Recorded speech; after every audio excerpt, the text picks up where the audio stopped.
ये देखो फिर से शुरू हो गई। मैं तो परेशान हो गई हूँ इस लड़की से। क्या हुआ माँ, क्यों इतना गुस्सा कर रही हो? गुस्सा न करूं तो क्या करूं? हाँ, कब से आवाज लगा रही हूँ लेकिन इन मैडम को एक बार में सुनाई कहाँ देता है। ओहो माँ, आप ही देखो ना, मैंने कितना सुंदर डिजाइन बनाया, बस इसी में ध्यान लगा था मेरा, शायद इसीलिए आपकी आवाज सुनाई नहीं दी होगी। अच्छा बताओ क्या काम है, मैं ये बाद में पूरा कर लूंगी।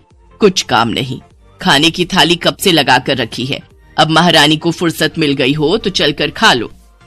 अच्छा खाना खाना है, अब आप शुरू करो, मैं बस 2 मिनट में आऊं। हाँ हाँ पता है तेरे 2 मिनट। इतना कहकर हिना की माँ सुमित्रा गुस्से में वहाँ से चली गई और फिर खाने की मेज पर। अरे क्या हो गया, इतने गुस्से में क्यों हो भाग्यवान? अब आप ही समझा लीजिए अपनी लाडली को, मेरी तो एक नहीं सुनती। हाँ तो क्या हो गया, तुम पे ही तो गई है। आपको मजाक सूझ रहा है? यहाँ मेरा दिमाग खराब हो रहा है, सारा दिन बस मेहंदी के डिजाइन बनाती रहती है और कोई काम ही नहीं है इसे। इसका मतलब वो सच में तुम पर ही गई है। तुम्हें भी तो मेहंदी लगाने का बड़ा शौक था ना इस उम्र में? हाँ, पर मैं घर का सारा कामकाज निपटाने के बाद ये सब करती थी। अरे ये तो खाना पीना भी छोड़कर बैठी है। सुमित्रा अपने पति सुरेश से हिना की शिकायतें कर ही रही थी कि तभी हिना वहां आ गई। क्या बनाया माँ? खुशबू तो बड़ी अच्छी आ रही है। मिल गई तुझे फुर्सत?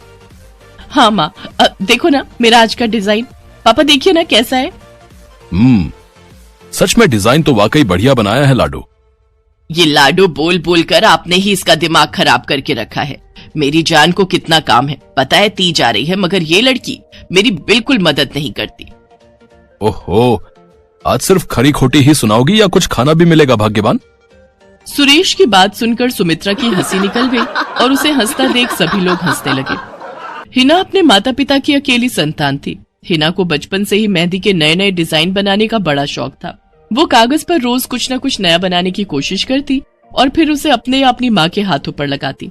हिना के कॉलेज की पढ़ाई भी अब पूरी हो गई थी, तो अब उसके लिए रिश्ते आने भी शुरू हो गए थे। अरे सुमित्रा कहाँ हो, जल्दी आओ। क्या हुआ जी?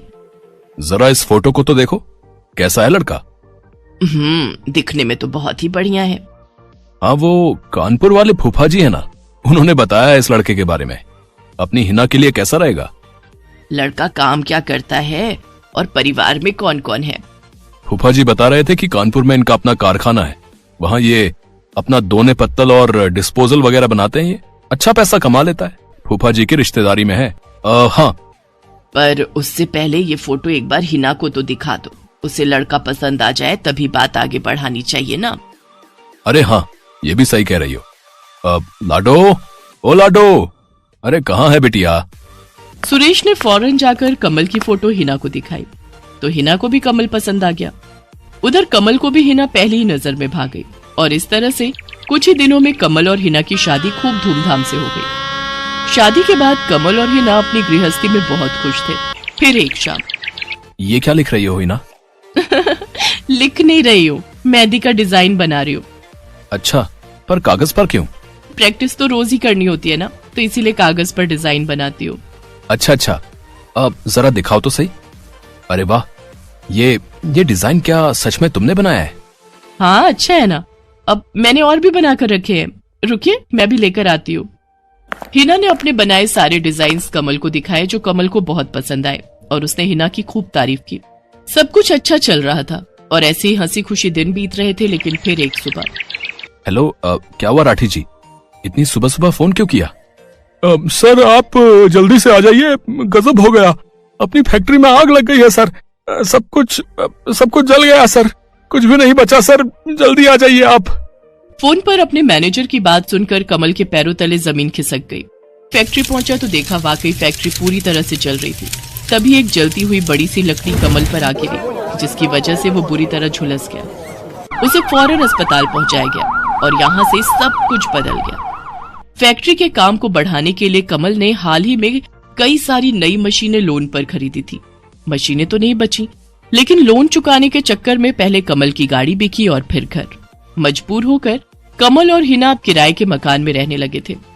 फिलहाल कमल की हालत ऐसी नहीं थी कि वो कोई और काम कर सके। ऐसे में हिना ने घर चलाने का जिम्मा उठाया और वो घर घर जाकर औरतों के हाथों पर मेहंदी लगाने लगी। हालांकि इस काम से उसे बहुत कम पैसे ही मिल पा रहे थे, लेकिन हिना फिर भी पूरी मेहनत कर रही थी। क्या से क्या हो गया ना हिना, मैं किसी काम का नहीं रहा, हम बर्बाद हो गए। मैंने कहा था तुम्हें रानी बनाकर रखूंगा, मगर मेरे रहते हुए भी तुम्हें कितना संघर्ष करना पड़ रहा है। ऐसा क्यों कह रहे हैं आप बिल्कुल चिंता मत कीजिए, देखना धीरे धीरे सब ठीक हो जाएगा।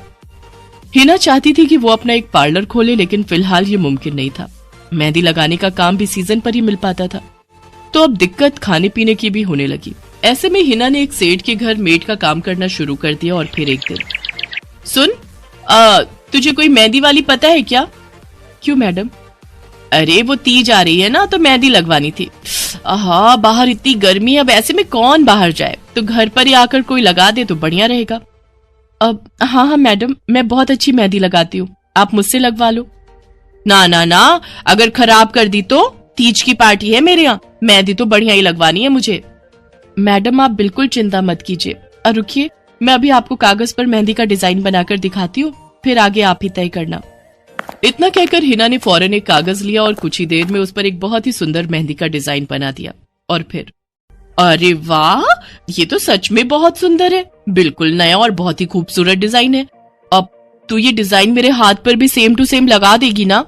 हाँ मैडम, आप मुझ पर विश्वास कीजिए, मैं बचपन से ये करती आई हूँ। उस दिन हिना ने पूरे मन से अपनी मालकिन के दोनों हाथों पर मेहंदी लगाई। हिना ने जो डिजाइन बनाया था वो एकदम नया था और सुंदर भी। फिर अगले दिन, नमस्ते साहब, वो आपको कुछ? हाँ, मैं तुम्हारा ही इंतजार कर रहा था। ये कल शिवानी के हाथों पर तुम ही ने मेहंदी लगाई थी ना? जी साहब, मैंने ही लगाई थी। अब कोई गलती हो गई क्या मुझसे? नहीं, ऐसी कोई बात नहीं है, बस ये जानना था तुमसे कि मेहंदी का वो डिजाइन कहाँ से देखकर लगाया तुमने? कहीं से नहीं साहब, वो तो मैंने खुद से सोचा था, मैं कभी कहीं से देखकर डिजाइन नहीं बनाती। अच्छा, अगर ऐसा है तो जरा ये कागज और जरा इस पर एक मोर की थीम पर बेस्ड एक डिजाइन बनाकर दिखाओ, पर याद रहे डिजाइन बिल्कुल नया होना चाहिए। जी साहब, बस 2 मिनट दीजिए। हिना ने बस कुछ मिनटों के अंदर वो करके दिखा दिया, जिसे देखकर उसका मालिक साहिल मल्होत्रा हैरान रह गया। वाह, सच में कमाल है ये तो। अब तुमने डिजाइनिंग सीखी है क्या कहीं से? नहीं साहब, सीखी तो नहीं, लेकिन मुझे बचपन से ही शौक है मेहंदी लगाने का, तो बस इसीलिए। समझ गया। देखो हिना, तुम्हारा हुनर लाजवाब है और तुम्हें अपने इस हुनर को ऐसे बेकार नहीं जाने देना चाहिए।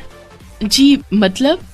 तुम्हें पता है ना, मेरी फैक्ट्री में लेडीज कपड़ों के लिए कपड़ा बनता है, लेकिन काफी समय से मैं परेशान हूँ, क्योंकि सूट साड़ियों वगैरह के लिए मेरे पास नए डिजाइन की कमी पड़ गई है। लेकिन अब लगता है ये कमी नहीं रहेगी।